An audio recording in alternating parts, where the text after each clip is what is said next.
Welcome on ride on 1993 once again. आज एक important part के बारे में बात करने वाले, वो है बैटरी इश्यूज़ के बारे में, करंट इश्यूज़ के बारे में जो हमेशा ओल्ड बुलेट में होते हैं। और इसमें एक रॉयल एनफील्ड ने तभी एक ऐसा चीज़ दिया था जिससे कि आपको मालूम पड़े कि आपके बाइक में इलेक्ट्रॉनिक कुछ इशू है या नहीं, जो अभी के बाइक में नहीं आता लेकिन पहले काफ़ी यूजफुल होता है। बस उसको रीड करना आना चाहिए। तो रिसेंटली मेरे साथ भी एक इश्यू हो गया था जिसकी वजह से ओवर हीट होके गाड़ी में आग लग गया था। तो उसका इंडिकेशन मुझे ऑलरेडी मिल रहा था लेकिन शायद मैं तभी रीड नहीं कर पाया। अभी आपके साथ में शेयर करने वाला हूँ कि एग्जैक्टली क्या होता है, कैसे होता है। अभी हम लोग बात करेंगे ये जो इम्पोर्टेंट पार्ट है, डेट इज़ हमारा एम्प मीटर। रिसेंटली मैंने नया एम्प मीटर दबाया था। तो इसका एक बेसिक कॉन्सेप्ट है कि अगर ये एक्सीलेट मारने पे अगर ये चार्ज की तरफ जा रहा है तो इसका मतलब आपका बैटरी अभी चार्जिंग पोजीशन में है, लाइक चार्ज हो रहा है कंटिन्यूसली। अगर ये एक्सीलेट मारने के बाद भी डिस्चार्ज पे ही जा रहा है तो इसका मतलब आपका करंट कहीं ना कहीं यूज़ हो रहा है। यूजुअली क्या होता है कि हमारा जितना भी लाइटिंग वगैरह है वो कंज्यूम करता है, तो लेकिन उसका इतना पावर नहीं होता जितना कि जनरेट करता है। फॉर एग्जांपल अगर मैंने नॉर्मली हेडलाइट यूज़ किया और आपने अगर एक्सीलेट जोर से रेव किया तो ये ऑब्वियसली चार्ज पे जाना चाहिए। अगर ये नहीं जा रहा तो इसका मतलब कुछ तो फॉल्ट है। आप अपने के मैकेनिक के पास लेके जाओ, बैटरी का वोल्टेज चेक करो, यहाँ कहीं ग्राउंडिंग तो नहीं हो रहा या करंट लूज तो नहीं हो रहा। ये हमें बताता है कि आपका गाड़ी का बैटरी का स्टेटस क्या है।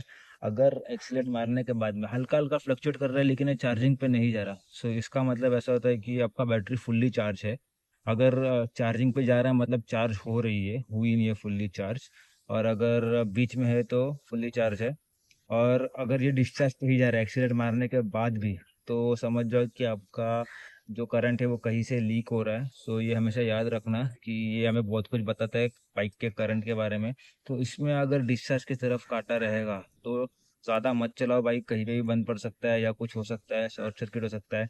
मेरे आरआर यूनिट जो होता है ये वाला, इसमें फायर हो गया था ओवर हीट होके, क्योंकि इसका जो ये रेड और येलो वायर है उसमें फायर होके क्या बोलते पिघल गया था। तो इसका कनेक्शन लूज हो गया था, मतलब दोनों वायर कनेक्ट नहीं हो पा रहे थे एक दूसरे से। इसकी वजह से ये जो है वो चार्जिंग पे नहीं जा रहा था। ये वन ऑफ द रीज़न था मेरा चार्जिंग पे नहीं जाने का। आपका शायद कुछ अलग हो सकता है, लेकिन मैकेनिक के बाद एक बार दिखा देना। तो ये आरआर यूनिट यूजुअली 400-500 रुपये का आता है, depending upon state to state. Mumbai में इसका प्राइस 450-500 कुछ तो था। ये हमेशा याद रखना कि जब भी गाड़ी चलाओ तो इसके ऊपर ध्यान रखो। नए जो बुलेट है जिनके पास जो रॉयल एनफील्ड है वो लोग का, लाइक उनके बाइक में इसका कुछ काम नहीं है ऐसे लिखा हुआ है।